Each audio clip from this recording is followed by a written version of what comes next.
बिस्मिल्लाहिर्रहमानिर्रहीम। अस्सलाम वालेकुम। नाइम ब्रदर टीवी मुबारक जी ਤੁਹਾਡੀ ਖidmat 'ਚ ਹਾਜ਼ਰ ਹੈ। ਨਾਜ਼ਰੀਨ, ਸਾਡਾ ਚੈਨਲ ਨਾइम ब्रदर टीवी ਸਬਸਕ੍ਰਾਈਬ ਕਰੋ ਤਾकि ਆਉਣ ਵਾਲੇ ਪ੍ਰੋਗਰਾਮ ਤੁਹਾਨੂੰ ਮਿਲਦੇ ਰਹਿਣ। ਹਫੀਜ਼ ਅਹਿਮਦ ਅਰਾਈ ਹਾਲੈਂਡ ਤੋਂ ਸਾਡੇ ਨਾਲ ਨੇ। ਅੱਜ ਇਹ ਕੁਝ ਵਾਕਿਆਤ ਅੱਜ ਪੇਸ਼ ਕਰਨਗੇ। ਚੱਲਨੇ ਹਾਲੈਂਡ ਹਫੀਜ਼ ਸਾਹਿਬ ਦੇ ਕੋਲ। ਜੀ अस्सलाम वालेकुम। वालेकुम सलाम व रहमतुल्लाह। हफीज साहब की हाल है? बस जी बड़ा अल्लाह का फजल है। तुम सुनाओ, ठीक जे? तबीयत ठीक जे? अल्हम्दुलिल्लाह। ते मैं क्या पाकिस्तान सिंध तो तल्लक जे कुंदरी तो क्यों जी? जी हाँ जी, मैं कुंदरी उमरकोट जिला है जी दे इलाके को। लेकिन पहले मैं थोड़ा शुक्रिया अदा करना चाहता कि तुसा मैनू मौका दिता है कि मैं अपने फैमिली के बारे में बतावां, दसां कि कितना साडे फैमिली विच अहमदियत किदां आई और कदों आई, ਇਹਦੇ ਬਾਰੇ ਚ ਮੈਂ ਜੀ ਤੁਹਾਡਾ ਵੀ ਬਹੁਤ ਸ਼ੁਕਰੀਆ ਸਰ। ਤੁਹਾਡਾ ਵੀ ਬਹੁਤ ਸ਼ੁਕਰੀਆ। ਤੇ ਤੁਸੀਂ ਇਹ ਦੱਸੋ ਕਿ ਹਾਲੈਂਡ ਕਿਦੋਂ ਤੋਂ ਜੇ? ਮੈਂ ਕਿਹਾ ਥੋੜਾ ਜਿਹਾ ਵੀ ਪੁੱਛ ਲਈਏ। ਉਮਰ ਸਾਹਿਬ, ਮੈਂ ਤਾਂ ਮੇਰੀ ਫੈਮਿਲੀ 2010 ਵਿੱਚ ਆਏ ਹਾਂ। ਮੇਰਾ ਇੱਕ ਬੇਟਾ और एक बेटी ਪਹਿਲੇ ਆਈ ਸੀ। ਬਾਕੀ ਫੈਮਿਲੀ ਪੂਰੀ 2010 ਵਿੱਚ ਆਏ ਹਾਂ ਜੀ। ਠੀਕ। ਤੁਸੀਂ ਅੱਜ ਕੀ ਆਪਣਾ ਸਾਡੇ ਨਾਜ਼ਰੀਨ ਲਈ ਇੱਕ ਸਪੈਸ਼ਲ ਪ੍ਰੋਗਰਾਮ ਤੁਸੀਂ ਤਿਆਰ ਕੀਤਾ, ਜ਼ਰਾ ਉਹ ਸ਼ੁਰੂ ਕਰੀਏ। हाँ जी बिल्कुल, दसो। मैं तुहानू दस कि साडा जिहड़ा साडे वालिद साहब दे अहमदीयत साडे फैमिली च पहले शख्स जिन्हां ने अहमदीयत कबूल की 1953 विच जी जी। ते ओहदे बाद फिर दूसरी फैमिली अपने उन्होंने भाई भैनां दूसरे चाचाजाद भाई सब नूं साडे वालिद साहब ने तबलीग करके और सबनूं जमात शामिल किया माशाअल्लाह। लेकिन जिहदे शुरुआत हुई है, जो मसाइब आए ने या मुश्किलात आईयां ने, जैसा आम हुंदा है अहमदियत कबूल करन वास्ते, ते ओहदे बारे च मैं तुहानू पहले ते दसदा कि एक साडे फजल अलाई अनवी साहब ने एक दरवेश अहमदियत लिखे ने। ਉਹਦੇ ਚ ਵਾਕਿਆਤ ਜਿਹੜੇ ਅਹਿਮਦੀ ਹੋਏ ਨੇ ਉਸ ਬਾਰੇ ਚ ਕੀ ਮੁਸ਼ਕਿਲਾਤ ਵਗੈਰਾ, ਤੇ ਉਹਦੇ ਬਾਰੇ ਚ ਉਹਨਾਂ ਨੇ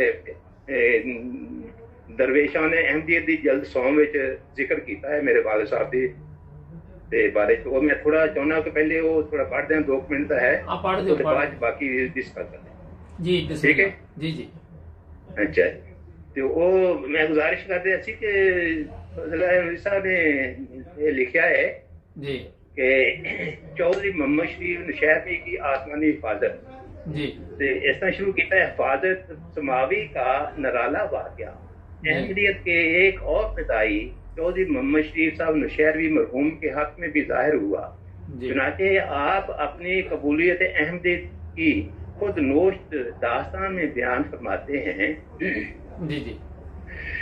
मेरे वालिद साहब 1947 में पाकिस्तान आते हुए शहीद हो गए। यानी साढ़े मेरे दादा जान जड़े 1947 पार्टीशन चाहते शहीद हो गए। अच्छा।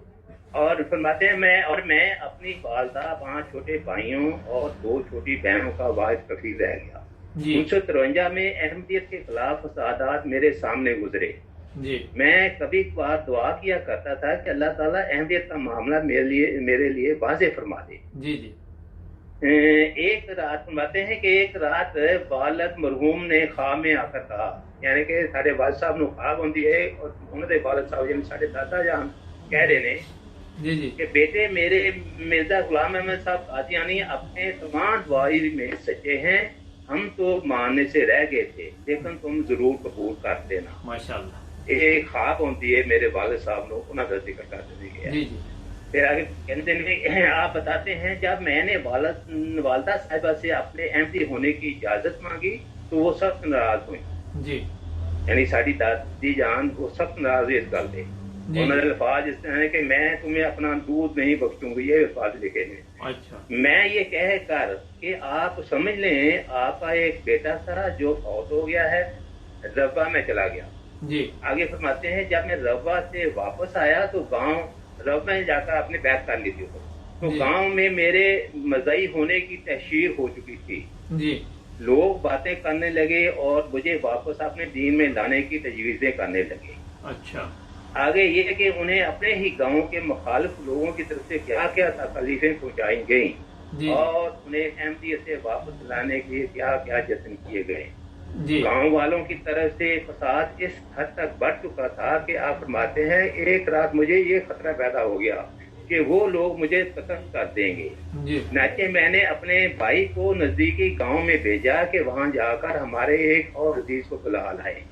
इस पर मेरा भाई गया और रातों रात इस अजीज को साथ लेकर वापस पहुंच गया। आगे जो वाकया है ना वो है कि मुसल्लह अफराद कैसे मदद को पहुंचे, अल्लाह ताला की गैबी मदद, उस बारे में। दूसरी तरफ गांव वालों ने इस रास्ता पर जो मेरे घर को जाता था एक आदमी उठा दिया ताकि उन्हें मालूम हो जाए कि कितने लोग मेरी मदद के लिए आए हैं। इस आदमी ने रिपोर्ट दी कि 30 मुसल्लह आदमी मेरे घर आए हैं। यानी वो जड़ बैठा सी उन्हें जाके दूसरे दोस्तों ने दसिया गांव वाले ने। आगे फरमाते हैं कि वक्त इस तरह गुजरता चला गया और कोई मदगी पैदा न हुई क्योंकि कुछ अल्लाह ताला की मदद आ गई, लोग जरा थोड़ी ठंडे हुए, खामोश हुए कुछ तरह। यहाँ तक कि मैं खुद ही हालात की तंगी की वजह से गांव छोड़कर महबूबाबाद स्टेट वाक़ सिंध में चला गया। अल्लाह ताला ने यावरी फरमाई, यानी मदद मिली और वहां पहुंचकर मेरी हालत अच्छी हो गई। फिर कहते ने अहम 30 मुसल्लह आदमियों की रिपोर्ट जो मेरे गांव के लोगों को उनके जूसी पर मुकर्रर आदमी ने पहुंचाई थी मेरे लिए पुख्ता ला नाहल बनी रही। यानी कि वो कौन लोग थे, कब और कैसे आए थे और किसके कहने पर आए थे। हत्ता क्या फरमाते हैं कुछ अर्सा बाद जब मैं गाँव वापस गया, गाँव जिथे मतलब वापस मिलना है क्योंकि साढ़े दूसरे रिश्तेदार भी होते हैं ऐसे उन्हें मिलने वास्ते आए। उस शख्स ने जिसको गांव वालों ने मेरी निगरानी के लिए रास्ता में बैठाया था, मैंने पूछा कि सच सच बताओ इस रात कितने आदमी मेरे घर आए थे। वो कहने लगा कि 30 आदमी कतार में बंदूकें कंधों पर लगाकर आ रहे थे। अच्छा। मैंने गिनती की थी, आगे आगे आपका भाई जा रहा था। मैंने कहा खुदा की कसम उस दिन मेरे पास सिर्फ मेरा एक भाई और एक अजीज आया था। उसकी ये बात सुनकर मुझे यकीन हो गया कि वो मेरे रब की तरफ से गैबी इमदाद थी। जी। ये तहरीर मेरे वालिद साहब ने खुद अनपढ़ सी गए लेकिन उन्होंने को गालबन एक इंटरव्यू एमपीए ते लिया गया, काफी लंबा इंटरव्यू ਉਹਦੇ ਵਿੱਚੋਂ ਇਹ ਅਸਲ ਕੀਤਾ ਗਿਆ और तहरीर ਕੀਤਾ ਗਿਆ है। जी। ਤੇ ਇਸ ਤੋਂ ਇਲਾਵਾ ਹੋਰ ਵੀ ਵਾਕਿਆਤ ਨੇ, ਹੋਰ ਤੁਸੀਂ ਕੋਈ ਇਹਦੇ ਬਾਰੇ ਕੋਈ ਸਵਾਲ ਕਰੋ। ਨਹੀਂ ਇਹ ਚਲੋ ਮਾਸ਼ਾਅੱਲਾ ਬੜਾ ਜ਼ਬਰਦਸਤ ਸੀ ਵਾਕਿਆ ਕਿ ख्वाब भाई अल्लाह ताला ने ਦੱਸਿਆ ਤੇ ਉਹਦੇ ਬਾਅਦ ਕੋਈ ਮੁਸ਼ਕਲਾਤ ਵੀ ਆਈਆਂ।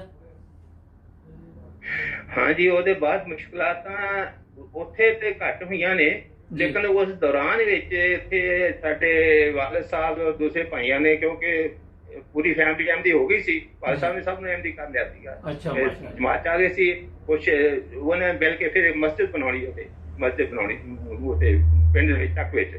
अच्छा। मस्जिद बनाने ते भी मुखालफत बड़ी हुई हत्ता कि लोग खुद डरते सीगे, औरतों को भेजा कि उन्होंने सत्ताव बन के किया काटियां रही। इस तरह के वाकयात छोटे हो रहे लेकिन ज्यादा कोई नहीं हुई फिर। अच्छा अच्छा। तो इसों फिर हाँ जी ਉਹਦੇ ਬਾਅਦ ਫਿਰ 1958 ਵਿੱਚ ਨਾ ਜੀ ਜੀ ਉਹ ਜਿਸ ਤਰ੍ਹਾਂ ਉਹਨੇ ਲਿਖਿਆ ਕਿ ਉਹ ਮਤਲਬ ਕਿ ਮਾਲੀ ਹਾਲਾਤ ਸਹੀ ਨਹੀਂ ਸੀਗੇ ਕਿ ਵਾਲਿਦ ਸਾਹਿਬ ਤੇ ਬਾਕੀ ਛੋਟੇ ਭਾਈ ਸੀ ਜਦੋਂ 8 ਦੇ ਬਾਹਰ ਹੈ। ਵਾਲਿਦ ਸਾਹਿਬ ਦੀ ਉਮਰ ਉਸ ਵਕਤ ਸਿਰਫ 18 ਸਾਲ ਸੀਗੀ। ਦੱਸਦੇ ਹੁੰਦੇ ਨੇ ਕਿਉਂਕਿ ਸਾਨੂੰ ਬਾਅਦ ਚ ਮੇਰੀ ਪੈਦਾਇਸ਼ 1950 ਦੀ ਆ ਤੇ ਫਿਰ ਉਹ ਸਾਨੂੰ ਬਾਅਦ ਚ ਵਾਕਿਆ ਦੱਸਦੇ ਹੁੰਦੇ ਤੇ ਕੀ ਮੁਸ਼ਕਲਾਤ ਆਈਆਂ ਨੇ ਕੀ ਹਾਲਾਤ। ਹਾਂਜੀ ਜ਼ਰਾ ਦੱਸ ਦਿਓ ਥੋੜੀਆਂ ਜਿਹੀਆਂ ਆਪਣੇ ਵਾਕਿਆਤ ਪੇਸ਼ ਕਰ ਦਿਓ ਪਲੀਜ਼। ਜੀ ਆ ਮੈਂ ਕਿਹਾ ਕੋਈ ਵਾਕਿਆਤ ਪੇਸ਼ ਕਰ ਦਿਓ ਜਿਹੜਾ ਕੁਝ ਦੱਸਦੇ ਰਹੇ ਤੁਹਾਡੇ ਵਾਲਿਦ ਸਾਹਿਬ ਤੁਹਾਨੂੰ। ਹਾਂਜੀ, ਉਹ ਇੱਕ ਨੇ ਦੱਸਿਆ ਨਾ ਕਿ ਉੱਥੇ ਮਸਜਿਦ ਵਾਸਤੇ ਹੋਇਆ ਤੇ ਦੂਸਰਾ ਫਿਰ ਵੈਸੇ ਹੈ ਕਿ ਸਾਡੇ ਵਾਲਿਦ ਸਾਹਿਬ ਦਾ ਹੈ ਕਿ ਉਹਨਾਂ ਨੂੰ ਅਨਪੜ੍ਹ ਸੀ ਲੇਕਿਨ ਉਹਨੂੰ ਤਬਲੀਗ ਦਾ ਬੜਾ ਸ਼ੌਕ ਸੀ ਔਰ ਜਨੂਨ ਸੀਗਾ, ਬੜੀ ਤਬਲੀਗ ਕਰਦੇ ਹੁੰਦੇ ਸੀ। ਜੀ ਜੀ।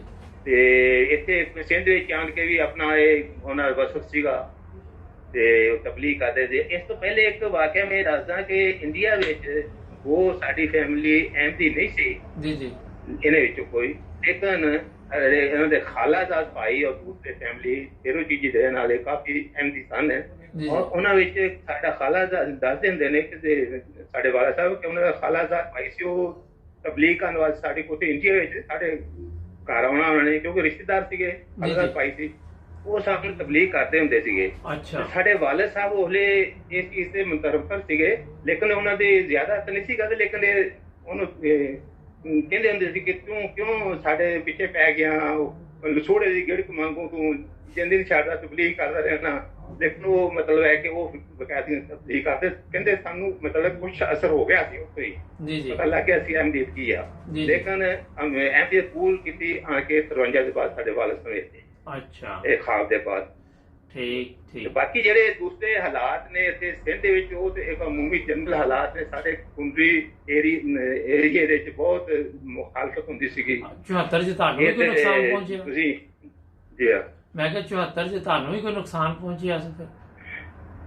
ਸਨ 1974 ਦੇ ਵਿੱਚ ਜੀ ਮੈਂ ਉਹਦੇ ਪੜ੍ਹ ਕੇ ਨਿਕਲਿਆ ਸੀਗਾ ਜੀ, ਤੇ ਹਾਲਾਤ ਦੇਖੇ ਨੇ। ਸਾਡੇ ਕੁੰਡਰੀ ਸ਼ਹਿਰ ਦੇ ਤਕਰੀਬਨ ਸਾਡੇ ਸਭ ਅਹਿਮ ਦੀਆਂ ਦੁਕਾਨਾਂ, ਕਾਫੀ ਸਾਡੇ ਏਰੀਏ ਆਬਾਦੀ ਵੀ ਹੈ ਔਰ ਕਾਫੀ ਜਾਇਦਾਦਾਂ ਦੁਕਾਨਾਂ ਨੇ ਸ਼ਾਇਦ ਕੁੰਡਰੀ ਸ਼ਹਿਰ ਦੇ ਵਿੱਚ, ਔਰ ਤਕਰੀਬਨ ਸਭ ਦੁਕਾਨਾਂ ਸਾਡੀਆਂ ਲੁੱਟੀਆਂ ਗਈਆਂ ਸੀ, ਸਾੜਤੀਆਂ ਸੀ। ਕੁਛ ਪਹਿਲੋਂ ਸਭ ਬਹੁਤ ਨੁਕਸਾਨ ਕੀਤਾ ਸੀ, ਸਿਵਾਏ ਸਿਰਫ ਇੱਕ ਦੁਕਾਨ ਬਚੀ ਪੂਰੇ ਸ਼ਹਿਰ ਦੇ ਵਿੱਚ। ਉਹ ਵੀ ਸਾਡੇ ਚੰਦ ਅਮੀਰ ਸਾਹਿਬ ਬਾਅਦ ਰਹੇ ਨੇ, ਉਹਨਾਂ ਦੇ ਨਾਲ ਗੈਰ ਅਹਿਮਦੀ ਭਾਈਵਾਲ ਸੀ, ਸ਼ਾਮਿਲ ਸੀ ਉਹਦਾ ਹਿੱਸੇਦਾਰ। ਇਸ ਵਜ੍ਹਾ ਨਾਲ ਉਹ ਦੁਕਾਨ ਉਹ ਬਚ ਗਈ ਸੀ, ਬਾਕੀ ਸਭ ਦੁਕਾਨਾਂ ਕੱਟਦੀਆਂ ਸੀ। ਮੇਰੇ ਸਾਲੇ ਤੋਂ ਨੇ, ਉਹਨਾਂ ਦੇ 2 ਦੁਕਾਨਾਂ ਕੱਪੜੇ ਦੀਆਂ ਸੀ, ਉਹ ਬਿਲਕੁਲ ਸਭ ਲੁੱਟ ਕੇ ਲੈ ਗਏ ਸੀਗੇ।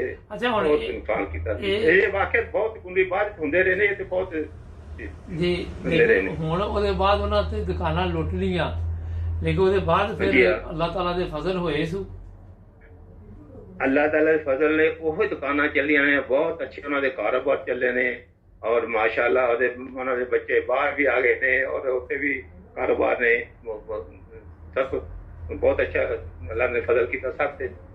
ਔਰ ਅੱਲਾਹ ਫਜ਼ਲ ਹੈ, ਜਿੰਨੇ ਹੀ ਦੁਕਾਨਾਂ ਲੁੱਟੀਆਂ ਗਈਆਂ ਜਾਂ ਜਿੰਨੇ ਨੁਕਸਾਨ ਹੈ, ਅੱਲਾਹ ਤਾਲਾ ਸਭ ਨੂੰ ਨਵਾਜ਼ਿਆ, ਔਰ ਬਹੁਤ ਸਭ ਦੇ ਤਕਲੀਫਾਂ ਦੂਰ ਹੋਈਆਂ, ਬਾਅਦ ਕੁਝ ਹੱਲ ਹੋ ਗਏ ਨੇ ਮਾਸ਼ਾਅੱਲਾ। ਤੇ ਇਹਦੇ ਬਾਅਦ ਤੁਹਾਨੂੰ ਤੁਸੀਂ ਮੇਰੇ ਖਿਆਲ ਮੈਂ ਸੁਣੇ ਨੇ, ਤੁਸੀਂ ਕਲਮਾ ਮੁਹੰਮਦ ਦੀ 1984 ਚ ਵਾਕਿਆਤ ਹੋਏ ਨੇ ਜੀ। ਹਾਂ, ਤੇ ਉਹ ਤੁਸੀਂ ਇੰਟਰਵਿਊ ਲਏ ਨੇ ਨਈਮੁੱਲਾ ਸਾਹਿਬ ਦਾ, ਤੇ ਹੋਰ ਵੀ ਸਨਾਉੱਲਾ ਵੀ ਏਦਾਂ, ਤੇ ਉਹ ਗਫੂਰ ਸਾਹਿਬ ਨੇ ਕੈਨੇਡਾ ਦੇ।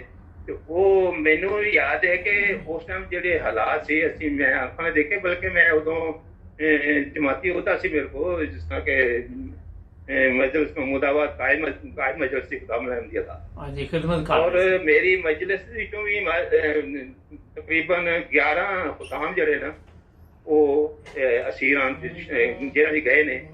ਮੇਰਾ ਭਾਈ ਵੀ ਜੇਲ੍ਹ ਚ ਰਿਹਾ ਹੈ, ਅਸੀਰਾਂ ਦੇ ਸ਼ਾਮਲ ਰਿਹਾ ਹੈ, ਔਰ ਮੇਰੇ ਵਾਸਤੇ ਪੁਲਿਸ ਆਈ, ਛਾਪਾ ਮਾਰਿਆ, ਲੇਕਿਨ ਮੈਂ ਕੁਦਰਤੀ ਉਸ ਟਾਈਮ ਘਰ ਨਹੀਂ ਸੀ, ਬਚ ਗਿਆ ਸੀਗਾ। ਮੈਨੂੰ ਵੀ ਪੁਲਿਸ ਪਕੜਨ ਵਾਸਤੇ ਆਈ ਸੀ, ਕਿਉਂਕਿ ਜਿਹੜੇ ਅਹੁਦੇਦਾਰ ਸੀ ਉਹਨਾਂ ਨੂੰ ਵੀ ਪੁਲਿਸ ਪਕੜਦੀ ਸੀ। ਚਲੋ ਬਹੁਤ ਸ਼ੁਕਰੀਆ। ਪ੍ਰੋਗਰਾਮ ਦਾ ਟਾਈਮ ਖਤਮ ਹੋ ਰਿਹਾ, ਤੇ ਫਿਰ ਵੀ ਤੁਹਾਡਾ ਪ੍ਰੋਗਰਾਮ ਤੁਹਾਡਾ ਬਹੁਤ ਸ਼ੁਕਰੀਆ। ਨਾਜ਼ਰੀਨ, ਹਫੀਜ਼ ਅਹਿਮਦ ਸਾਹਿਬ ਆਏ ਸੀ ਹਾਲੈਂਡ ਤੋਂ। ਫਿਰ ਵੀ ਤੁਹਾਡੇ ਨਾਲ ਮਿਲਦੇ ਰਹਾਂਗੇ। ਜੁੜ 9 ਬ੍ਰਦਰਜ਼ ਟੀਵੀ ਦੇ ਨਾਲ ਸਬਸਕ੍ਰਾਈਬ ਕਰਨਾ। ਓਕੇ, ਅੱਲਾਹ।